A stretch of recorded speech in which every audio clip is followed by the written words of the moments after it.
Madame, Monsieur, bonsoir. Merci de nous rejoindre à la une de l'actualité.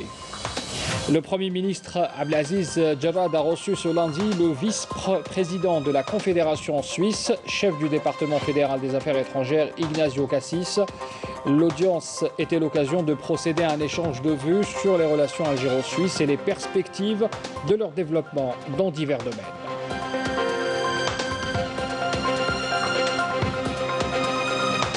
Nous commémorons aujourd'hui le 63e anniversaire des massacres de Sariyet Sidi Youssef survenus un certain 8 février 1958. Depuis Soukahras, le secrétaire général du ministère des Moudjahidines et des ayants droit, l'Eid Bika, a considéré que les événements de Sariyet Sidi Youssef représentent un moment historique important qui reflète la cohésion des deux peuples algériens et tunisiens.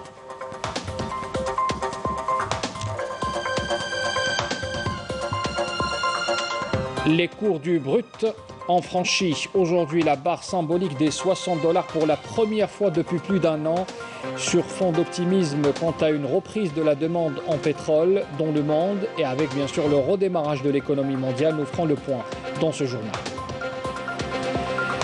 Et puis on parle également ce soir de Cosider. Cosider qui est le fleuron du BTPH en Algérie. Cosider qui a investi depuis 2 ans dans de nouveaux créneaux d'activité comme l'agriculture. Exemple ce soir avec un méga projet, un méga chantier dans le sud de la wilaya de Khanchla, la mise en valeur de 17 000 hectares de terres dédiées en grande partie à la céréaliculture. Bienvenue à tous. Pour commencer d'abord ce journal, la coopération algéro-suisse. D'abord avec cette audience accordée par le président de l'Assemblée populaire nationale, Slimane Chennine. Il a reçu ce lundi une délégation parlementaire suisse, à sa tête Elisabeth Schnetter, membre du Conseil national helvétique. La rencontre a été une occasion au cours de laquelle les deux parties ont passé en revue les relations parlementaires bilatérales et les perspectives de leur développement.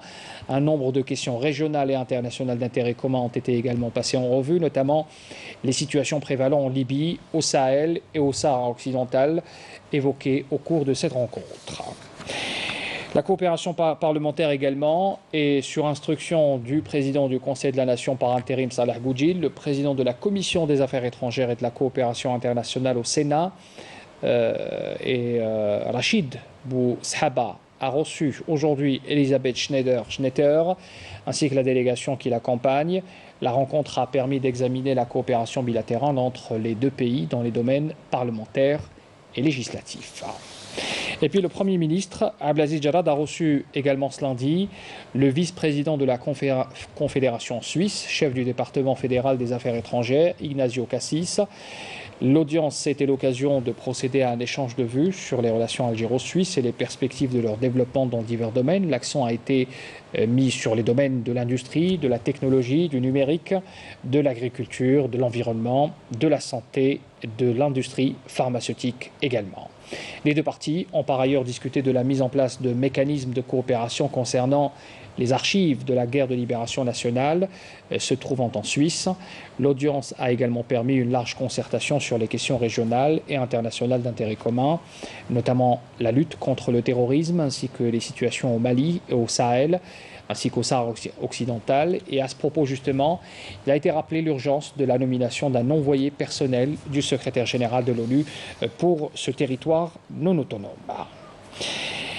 La coopération s'est soldée également dans le domaine de la santé, avec le ministre de la Santé, de la Population et de la Réforme hospitalière, Abdelrahman Ben Bouzid, qui s'est entretenu également avec le vice-président de la Confédération helvétique, conseiller fédéral suisse Ignacio Cassis. La rencontre a été couronnée par la signature d'une convention de coopération concernant les maladies non transmissibles comme le cancer, les maladies neurologiques et la thalassémie, avec la création d'une commission mixte de collaboration entre spécialistes algériens et suisses. Dans l'actualité également, le ministre des Affaires étrangères Sabri Boukadoum a pris part ce lundi au Caire à la réunion extraordinaire du Conseil de la Ligue arabe au niveau ministériel. Alors, il faut rappeler bien sûr que cette réunion a été qualifiée d'extraordinaire.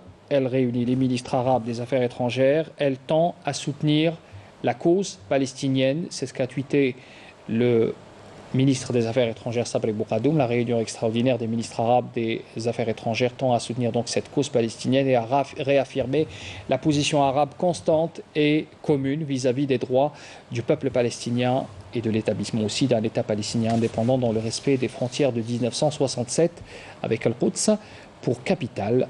Je vous invite à écouter la déclaration de Sabri Boukadoum.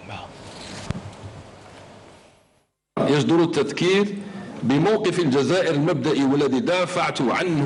faut rappeler la position de principe adoptée par l'Algérie que j'ai toujours défendue lors des réunions arabes et internationales et qui s'oppose à l'internationalisation des questions arabes au moment où l'Algérie œuvre à trouver des solutions pacifiques à même de préserver la souveraineté et l'union des pays arabes.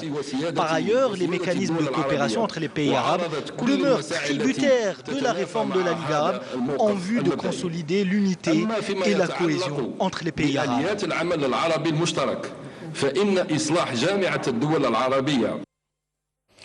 Nous commémorons aujourd'hui le 63e anniversaire des massacres de Sariyed Sidi Youssef survenus le 8 février 1958.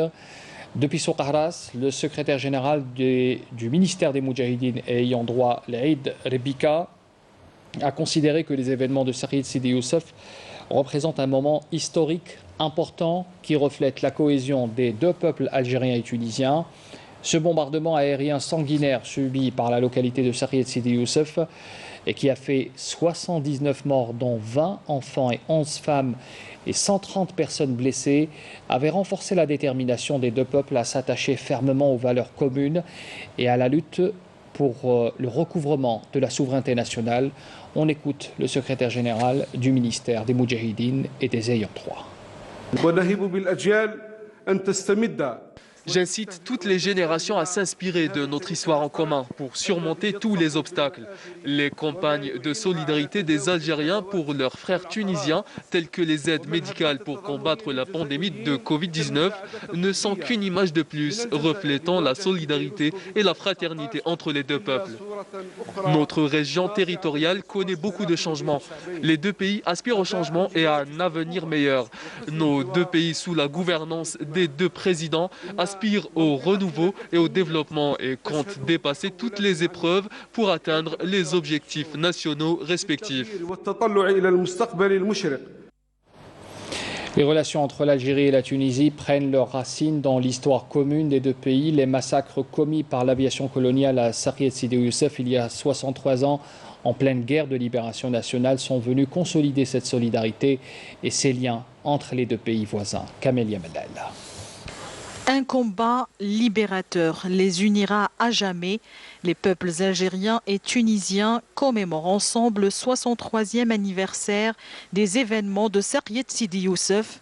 Ces douloureux événements du 8 février 1958 reflètent en effet un passé commun de deux peuples qui, pour repousser l'ennemi, ont décidé de faire front uni. Les bombardements de Sariyed Sidi Youssef n'ont pas visé que les Algériens. Ils ont aussi visé nos frères tunisiens, qui étaient toujours d'un grand soutien à la guerre d'Algérie. Les événements de Sariyed Sidi Youssef resteront un parfait témoin du soutien indéfectible qu'a trouvé la guerre de libération algérienne auprès du peuple tunisien. Encore une preuve des liens très forts qui lient Algériens et Tunisiens. C'est un acte désespéré. Le colonisateur français a toujours agi ainsi. Il vise toujours les civils et les enfants. La France a bombardé Sariyed Sidi Youssef, mais avant ce jour, il faut savoir que le sang des Tunisiens et des Algériens s'était déjà mêlé aux frontières. Unis par le sang, unis aussi par le destin commun, 63 ans après, les peuples algériens et tunisiens sont convaincus que les bombardements de Sariyed Sidi Youssef ont scellé la relation de fraternité entre les deux peuples. On s'intéresse aussi ce soir au portrait de la martyre des deux révolutions algériennes et tunisiennes, Masouda Moussaoui. À elle seule, elle symbolise la cohésion des deux pays dans leur lutte contre la France coloniale. Cette grande dame a lutté sans relâche pour la libération de la Tunisie, son pays d'accueil, et l'Algérie, sa terre natale. Portrait dressé ce soir par Abdelrahman Shrayet, le récit de Bouchra Bouali. Le sourire aux lèvres, Masouda Moussaoui, la martyre des deux révolutions, algérienne et tunisienne, et celle qui incarne le mieux la cohésion des deux pays dans leur lutte contre la France coloniale. Né en 1920 à Djidjel, Mesrouda Moussaoui est parti vivre avec ses parents en Tunisie, comme beaucoup de familles de l'Est algérien. La famille Moussaoui est une famille gégilienne. C'est une famille aisée, très instruite et éduquée. On nous a dit qu'ils étaient partis en Tunisie car ils avaient un commerce là-bas. Une fois installée en Tunisie, elle ne tarde pas à rejoindre le Doustour, le parti libéral constitutionnel qui avait pour objectif de libérer la Tunisie du protectorat français. C'est donc tout naturellement qu'elle participe au début des années 50 à la révolution tunisienne en tant qu'infirmière. Le haut commandement tunisien n'a d'ailleurs pas manqué de lui rendre hommage à l'indépendance du pays en 1956. Après s'être battue pour son pays d'accueil, Mesrouda Moussaoui retourne dans son pays natal pour aider ses frères algériens à se libérer du joug colonial. Je ne savais pas qu'elle était tombée au champ d'honneur aux Aurès. Je l'ai su lorsque sa sœur Lila est venue ici, lors de l'inauguration du quartier baptisé du nom de Mesrouda, qui se trouve au niveau du rond-point. Elle et sa sœur sont rentrées au pays par les montagnes et non pas par les routes. De retour au pays, elle mène son combat dans les Aurès sous les ordres du docteur Mahmoud Mentouri et Ammar Belouizdad jusqu'à sa mort en 1957 à l'âge de 37 ans. Le ministre de la Communication, porte-parole du gouvernement Ammar Belhimar, a affirmé que le Hirak populaire est devenu une référence pour les peuples et un rempart impénétrable aux tentatives d'infiltration multiples. Il rappelle que le gouvernement a élaboré des lois pour battre en brèche les prétextes et barrer la route aux actions hostiles des ennemis qui exploitent l'espace cybernétique pour répandre leur venin. Dans un entretien au quotidien Al-Massa, Ammar Belhimar a souligné que le peuple algérien a donné au monde entier une leçon de pacifisme et de civisme à travers le Hirak du 22 février 2019 et qui avait atteint le summum de la liberté et de la maturité ainsi que la conscience pour remettre le processus d'édification nationale sur les rails, barrer la route aux fauteurs de troubles et de discorde et faire tomber les forteresses de la corruption qui ont failli compromettre l'avenir des générations. Le Hirak populaire dont nous nous apprêtons à célébrer la deuxième année est devenu une référence pour les peuples et les élites et un rempart impénétrable aux tentatives d'infiltration multiples sur les réseaux sociaux et les sites d'information douteux érigés en tribune, dira encore le ministre de la Communication dans cet entretien. Le financement de la campagne électorale sera à la faveur de la mouture du projet de loi électoral sous la loupe de l'autorité nationale indépendante des élections qui veille à la lutte contre l'emprise de l'argent sur l'opération électorale. C'est ce qu'a affirmé le président de l'autorité, Mohamed Charfi, invité de la chaîne 1 de la radio nationale. Charfi avait indiqué que le renforcement du travail de l'autorité en se dotant d'une commission chargée de surveiller le financement des comptes de campagnes électorales et référendaires permettra de mettre le financement des campagnes électorales sous la loupe de l'ANI qui veille à éloigner l'argent suspect de l'opération électorale. On parle également ce soir des cours du brut. Le Brent a franchi aujourd'hui la barre des $60 pour la première fois depuis plus d'un an sur fond d'optimisme quant à une reprise de la demande en pétrole avec le redémarrage de l'économie mondiale. Les éclairages de Naïma Chekchek. Les experts ne pariaient pas tant sur une telle hausse du prix du baril de pétrole survenue aujourd'hui. Le baril de Brent gagnait 1,26% pour atteindre $60,19 et cela n'était pas arrivé depuis plus d'un an. Il faut dire que depuis plusieurs semaines, le brut s'oriente vers la hausse, boosté par un certain redémarrage de l'économie mondiale, longtemps en hibernation du fait de la pandémie du coronavirus. Les marchés accueillent avec optimisme les campagnes de vaccination contre la Covid-19 et l'important plan de sauvetage de l'économie américaine avec $1 900 milliards proposé par le président Joe Biden devrait doper l'économie du premier consommateur mondial de pétrole et stimuler les reprises économiques qui se dessinent à l'échelle planétaire. Le pétrole est donc au plus haut depuis le début de la pandémie, avec un marché du pétrole se projetant dans la reprise.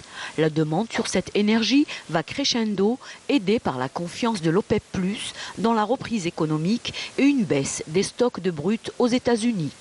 Rappelons qu'en avril 2020, en pleine expansion de la pandémie du coronavirus, le Brent était tombé à 15,98 $ le baril, un prix plus vu depuis 20 ans. En Algérie, la vaccination se poursuit, notamment dans les wilayas de l'intérieur. À Ain Defla, par exemple, 800 citoyens vont dès aujourd'hui bénéficier des doses de vaccins du laboratoire AstraZeneca. L'engouement est perceptible chez les citoyens qui se sont présentés. Ces derniers ne cachent pas leur soulagement, espérant en finir avec la pandémie. Commentaire, Nakhla Larbi. Après des mois d'attente, la vaccination a enfin commencé ici à Ain Defla, redonnant l'espoir d'une fin proche et certaine de la pandémie de la Covid-19. Un espoir perceptible chez cet homme, le premier à avoir reçu le vaccin. Je suis diabétique et hypertendu et j'attendais avec impatience ce vaccin. Nous l'avons eu grâce aux efforts du gouvernement. Il ne faut pas que les citoyens aient peur du vaccin. Ils devraient tous se présenter pour la vaccination puisque c'est la meilleure des choses à faire. J'attendais avec impatience le vaccin et à présent il est disponible, je suis rassurée. Il ne faut pas oublier qu'il y a beaucoup de personnes qui ont des maladies chroniques.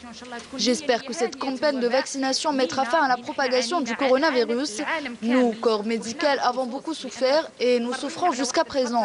Ce vaccin est considéré comme notre seul espoir. Il a fallu une préparation logistique minutieuse pour garantir la bonne marche de l'opération de vaccination. Pour ce faire, on s'est doté du matériel de stockage des vaccins nécessaires. Nous sommes prêts à recevoir et à stocker tous les types de vaccins en provenance de l'Institut Pasteur. Et ce frigo peut stocker un nombre très important de vaccins. L'opération de vaccination se poursuit à travers le territoire national. Le but, atteindre l'immunité de groupe ou collective. Le bilan de la Covid-19 pour ce lundi, 225 nouveaux cas confirmés de coronavirus, 179 guérisons et 4 décès ont été enregistrés ces dernières 24 heures en Algérie. C'est ce qu'a annoncé tout à l'heure le porte-parole du comité scientifique de suivi de l'évolution de la pandémie, le docteur Djemel Fourar. La santé, on reste dans ce secteur pour vous parler de la wilaya de Béchar. Béchar qui vient de se doter d'une nouvelle infrastructure sanitaire, une aubaine pour les habitants de cette région qui attendent impatiemment la mise en service de cette polyclinique. Mariam Damis. Cela fait environ 5 ans que les habitants de la wilaya de Béchar attendent la mise en service de cette polyclinique située en plein centre-ville. Les travaux sont toujours en cours de réalisation. Ce projet qui accuse un retard important devra être réceptionné prochainement. Nous attendons avec impatience l'ouverture de cette polyclinique. Il faut dire que sa construction a pris beaucoup de temps. Cette polyclinique est bien située au centre-ville. Ainsi, en cas d'urgence ou d'accident, il sera plus facile pour nous de nous déplacer.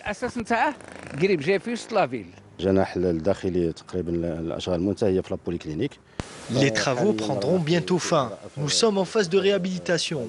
Cette infrastructure sera raccordée au réseau d'eau potable et au réseau d'électricité.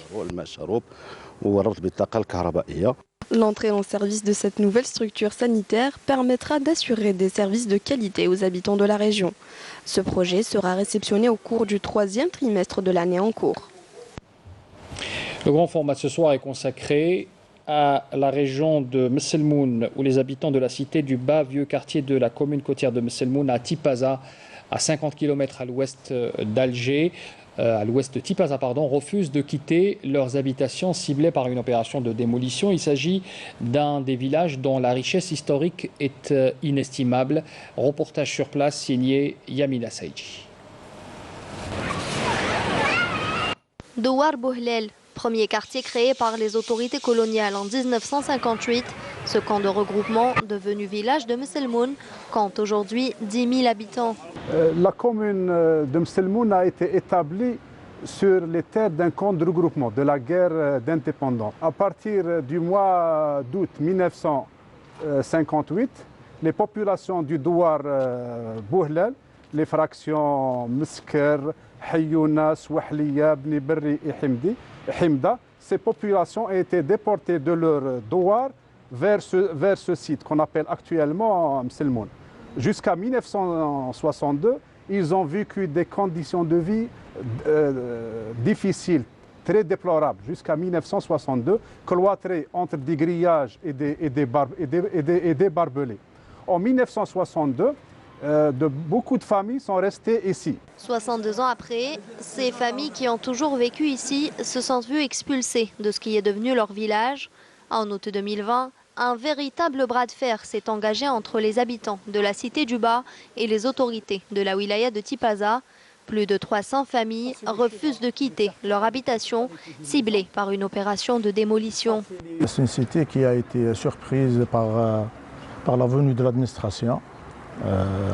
La chef de Daïra de Gouraya a décidé de démolir beaucoup de logements, comme vous avez vu. Donc les citoyens ne veulent pas partir de cette cité parce que c'est leur bien, malgré que la première demande, c'est d'être régularisé. La régularisation, du point de vue juridique, elle est tout à fait possible.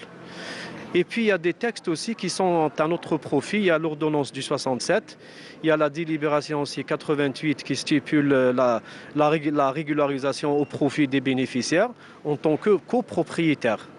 Donc à condition du déclassement, bien sûr. Y a-t-il des projets en cours qui pourraient expliquer cette décision? Non, il n'y a aucun projet justement. On a demandé à l'administration, on a commencé par le PAPC, on a demandé au service de l'APC de nous expliquer pourquoi cette décision. Ils disent qu'il n'y a aucun projet. Pas de projet prévu, pas si sûr. La cité fait partie d'une zone d'extension touristique. Sa démolition programmée a débuté en 2020. Les autorités locales étaient présentes sur les lieux samedi dernier pour finaliser l'opération de démolition. On a organisé une grande opération de démolition avec la contribution de toutes les associations de Mselmoun. La zone est classée Z, zone d'extension touristique. Et les constructions, c'est-à-dire le quartier a vu sa naissance en 1958 durant le plan de Constantine, dans le cadre du plan de Constantine, et qui s'est agrandi après l'indépendance. Sauf que maintenant, on va essayer de voir avec la direction du tourisme la situation juridique de l'assiette. كاين اجتماع على مستوى ولاية تيبازا حضروا فيه كل لي سيرفيس درنا اجتمعنا وكل الناس داروا ابي فافورابل باش هذا السيت هذا يتنحى من لازات يعني من الطريق هذا حتى لافيرم غادي حتى الواد باب الواد كما نسموه حنايا يعني ومن بعد مديرية السياحة بعثوا بيرو مكتب الدراسات نورمالمون على حسب المعلومات اللي عندنا راه في لا فاز 3. En attendant les résultats du bureau d'études, les habitants de la cité du Bas vivent dans l'incertitude. Pour rappel, ce quartier réunit les membres d'un même village, déportés sur le site à l'époque coloniale.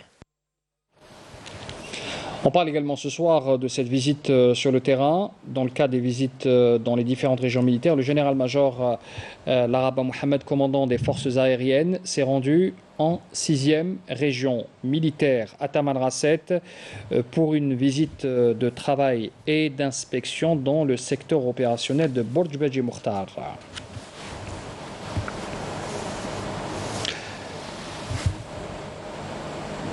Alors à son accueil, bien sûr, le général-major Adjouroud Mohamed, commandant de la 6e région militaire, où il a été procédé à l'inspection des unités aériennes déployées le long de la frontière dans cette région et l'inspection également d'autres unités relevant de ce secteur opérationnel, donc à Borj Beji Mokhtar. Le commandant des forces aériennes s'est rendu par la suite au secteur opérationnel d'Ingezem pour se rendre par la suite à la base aérienne de Tamanrasset où il a procédé à l'inspection des unités et des installations sur place. Sachez que le 3e jour de visite du commandant des forces aériennes, Laraba Mahmoud, sera consacré au secteur de Hassitirin, secteur opération de Hassitirin, donc cette visite qui a eu lieu en 6e région militaire, il faut le rappeler.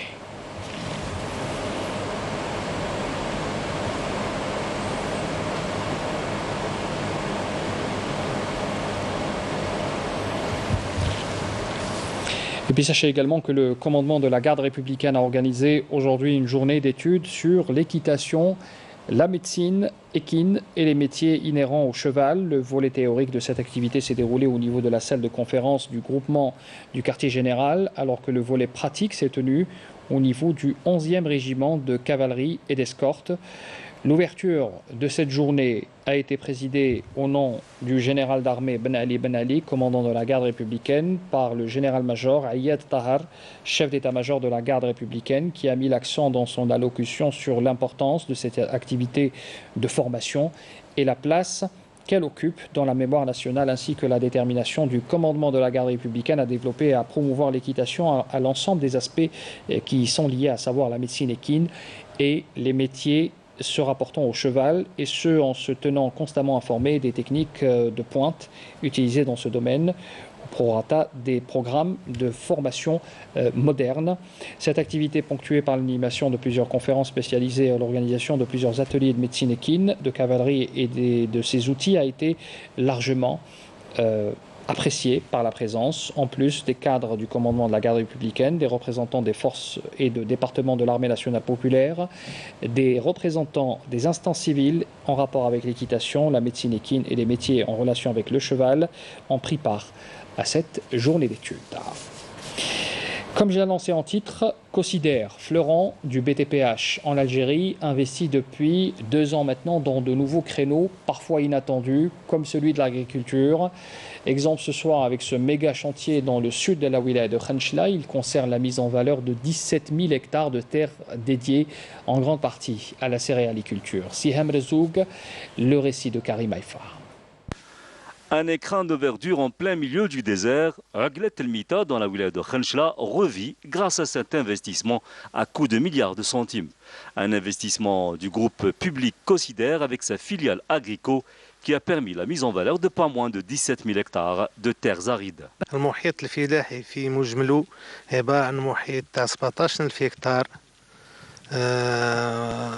Il s'agit de 17 000 hectares de terres situées dans le sud de la wilaya de Khenchela. Pour cette saison, on a planté près de 700 hectares de blé dur et de blé tendre et 20 hectares d'orge. Tout cela a été possible grâce à la disponibilité, entre autres, de l'électricité.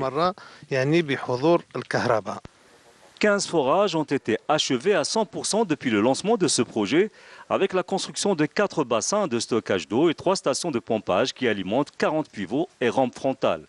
Sachant que le projet, qui a permis la création de 100 emplois, s'appuie sur l'un des systèmes d'irrigation les plus modernes, appelé le pivot central. Dans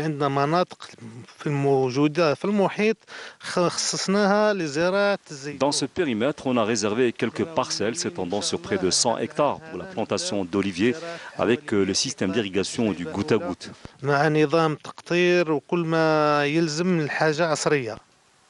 Cosider, qui a déjà alloué 500 milliards de centimes à ce projet prometteur pour sa première tranche, ambitionne, si tout se passe bien, de mettre en valeur à terme d'autres parcelles qui seront dédiées à la céréaliculture, l'oléiculture, la production d'aliments pour bétail, l'élevage et la production de lait cru. Le ministre sahraoui des Affaires étrangères Mohamed Salem Ould Salek a affirmé que les déclarations tendancieuses du ministre marocain des Affaires étrangères et la politique d'occupation, d'expansion et de menace de tous ses voisins adoptés par le Maroc conduiront ce dernier à sa perte. Ould Salek a affirmé que le ministre de l'occupant marocain, qui s'en prend à l'Algérie pour son soutien aux Sahraouis, est capable de s'associer avec le diable en vue de servir les agendas de tous les colonialistes, achetant des consciences par le biais de ces lobbies, dans le seul objectif d'empêcher le peuple sahraoui de bénéficier du soutien qu'il reçoit de plusieurs pays de par le monde. Le ministre sahraoui a indiqué que la position de l'Algérie, au-delà du fait d'être en parfaite cohérence avec ses convictions et sa philosophie opposée à toute forme de colonisation, est également en harmonie avec la légalité internationale où la Charte des Nations Unies et les principes de l'Union africaine imposent à tous les pays membres d'apporter toute forme de soutien, y compris militaire, aux peuples qui luttent contre la colonisation. Une dernière information avant de clore ce journal. Sachez qu'au Maroc, au moins 24 personnes piégées par une inondation provoquée par des pluies torrentielles ont péri ce lundi dans un atelier clandestin installé au sous-sol d'une maison à Tanger, au nord du Maroc. Les secouristes ont pu récupérer donc les 24 corps inanimés. C'était aujourd'hui donc dans la région de Tanger, au Maroc. C'est la fin de ce journal. Merci de l'avoir suivi. Je vous souhaite une excellente soirée. À demain.